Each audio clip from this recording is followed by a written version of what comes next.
twongeye kandi kubaramutsa dukomeza gushimira n'abakomeje gukora subscribe kuri channel yanyu ya Master TV 1 rwose murabingira akamaro mu buzima bwacu. Iminsi itambutse mwakoze akazi gakomeye cyane rwose, twabonye subscribe ku munsi umwe zirenga 200.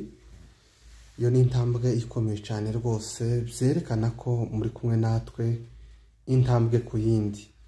Rero abakomeje kwigiramo uruhare turabashimiye rwose, abakoze share bose turabashimiye, abakoze subscribe, abakoze views babasha kurikirana ibiganiro byacu, mwese turabashimiye. Kuko twakomeje kubabwira, twiyemeje kuzatubagezaho amakuru masha kandi aba yizewe. Uyu munsi ni tariki 15 z'ukwezi kwa 4 umwaka w'2025. Turi na kabiri. Amakuru yacu turaza kuyahera muri Nord Kivu, nyuma tuza kuyasoreza muri Sud Kivu. Reka tuyabagezeho mu buryo burambuye. Mu mujyi wa Goma umutekano wongeye kugaruka kuko byari bisanzwe mu byumweru bibiri bishize. Muri iki cyumweru tariki 11 buca tariki 12 nibwo babashije guhura n'igitero.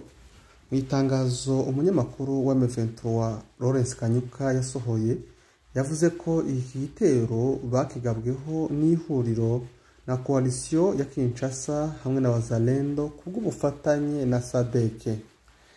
Ariko SADC hamwe na leta ya Kinshasa nabo baje gusohora irindi tangazo.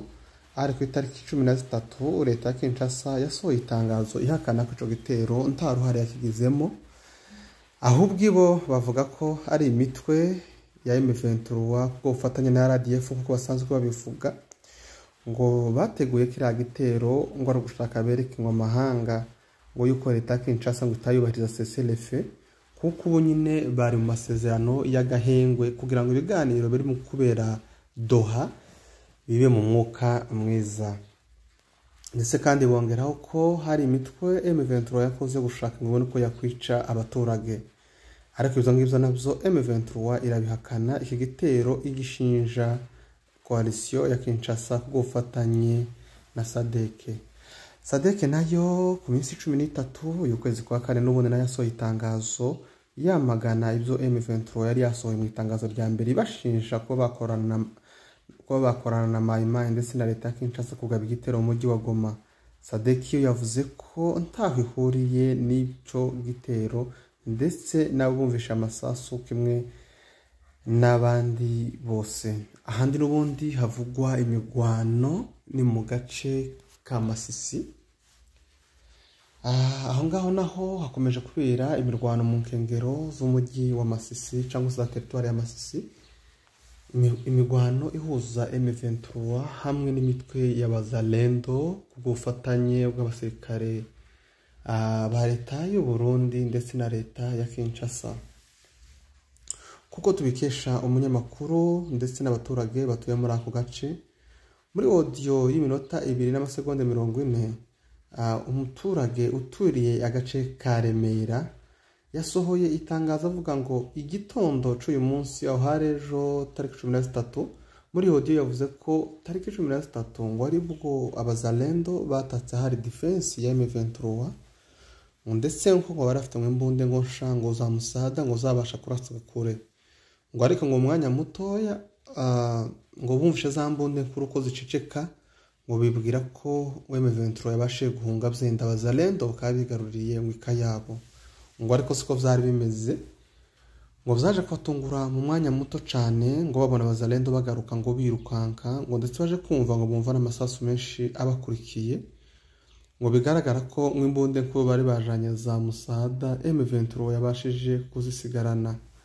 Kuko yakomeje abivuga muri audio yiwe, yavuze ko byatangaje cyane abaturage bako gace kuko bari bizeye imbaraga Wazalendo na FDLR hamwe na leta ya Kinshasa na leta y'u Burundi bari bazamukanye avuga ko ndetse Wazalendo bari bahawe imbunda za musada kandi imbunda zikomeye, ariko muri audio yiwe yakomeje avuga ko ati bishoboke ko izo mbunde uyu munsi wa none ziri ayo maboko ya M23, ati kuko yabagarukanye ibirukana cyane. Indi migwaro n'ubundi kandi iravugwa muri Nord Kivu mu gace ka Rumbici na ahantu hazwi kuba amabuye y'agaciro yo mu bwoko bwa coltan ndetse na or. Aho naho ku munsi w'ejo tariki 13 haje kubera imirwano ikomeye cyane n'ubundi. Wazalendo batatse position zose ziri muri ako gace za M23, bituma haza kuba imirwano ikomeye cyane yahereye mu gitondo kugeza amasaha y'umugoroba. Iki gitondo ca tariki 15 turabasha kumenya ko habashe kubyuka, ariko turizera neza ko umutekano waje kugaruka kuko amasaha y'umugoroba hari ku minsi 14 ku munsi w'ejo batubwiye ko amasaha y'umugoroba ko M23 yabashe kwirukana umwanzi mu bice byose yagiye aturukamo. Rero Nord Kivu nuko zifashe. Munyemerere dusimbukire muri Sud Kivu mu mujyi wa Bukavu, ahari ejo ku itariki 14 nibwo ubuyobozi bwa FC M23 twirwaneho bwabashije gushinga cyangwa se kuzana banka ya Kadeko mu mujyi wa Sud Kivu Bukavu, kuko ubushize iyo banka yaratanga ikora mu mujyi wa Goma. Ahari ejo naho banka ya Kadeko ikaba yabashije kujanwa mu mujyi wa Bukavu, dore ko abaturage bitari boroheye nyuma y'igihe kirenga ukwezi leta ya Kinshasa ibafungiye banka. Byari ingorabahizi ku buryo babona uburyo babika amafaranga, kandi nkuko mubizi biriya bice byari bikirimo umutekano muke kubera imbunda gisegeti yagiye aheza abaturage, bigatuma haba ububandi bwinshi cyane. Rero byari impungenge ari ufite amafaranga kuba yayabika mu nzu, kuko umutekano wahariya utari wizeye 100% kuko abaturage benshi bagifite imbunde. Ndetse kandi hari n'ibura ry'amafaranga kuko iyo banki idakora biba bigoye, amafaranga ntabona uburyo azunguruka mu bantu bose. Rero abaturage bakabashima ubuyobozi bwa M23 bukomeje kubashakira ibisubizo ku bibazo bari bafite. Nanone kandi reka dusimbukire mu gace cyangwa se muri commune Minembwe, aho ngani muri territoire ya Fizi, aho ku munsi w'ejo mu nkengero za Minembwe bagabweho ibitero n'umutwe wa Wazalendo mu gace ka Karongi ndetse na Rubemba. Mayimayi yari yonutse kwa Murima mu Rusenda no mu Rusuku, babashe kuzamuka, bamwe baca muri Mukoko, abandi baca mu ishamba rya Bicumbi, abandi baca mu ishamba rya Nyamabuguma, abandi baca uruhande rwo kuri za Zero.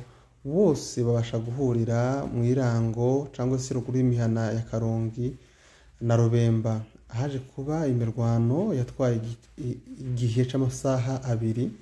Abo twabashe kuvugana nabo batubwiye ko nta bintu byinshi byangiritse, uretse ko hari ibiraro bigera kuri 3 by'abungeri byabashe gutwikwa n'izo nyeshamba, ariko kandi ntanka babashije kujana kuko ikiba kibazanye babazanywe no kwica no kwiba ndetse no kurimbura no kunyaga inka z'abaturage, ariko ibyo ntibabashije kubigeraho uretse ibyo biraro babashije gutwika. Uyu munsi tariki 15 z'ukwezi kwa kane umwaka w'ibihumbi 2025 muri centre ya Minembwe ndetse no mu nkengero zayo bakaba babyutse amahoro. Rero nuko byifashe muri Repubulika Iharanira Demokarasi ya Kongo.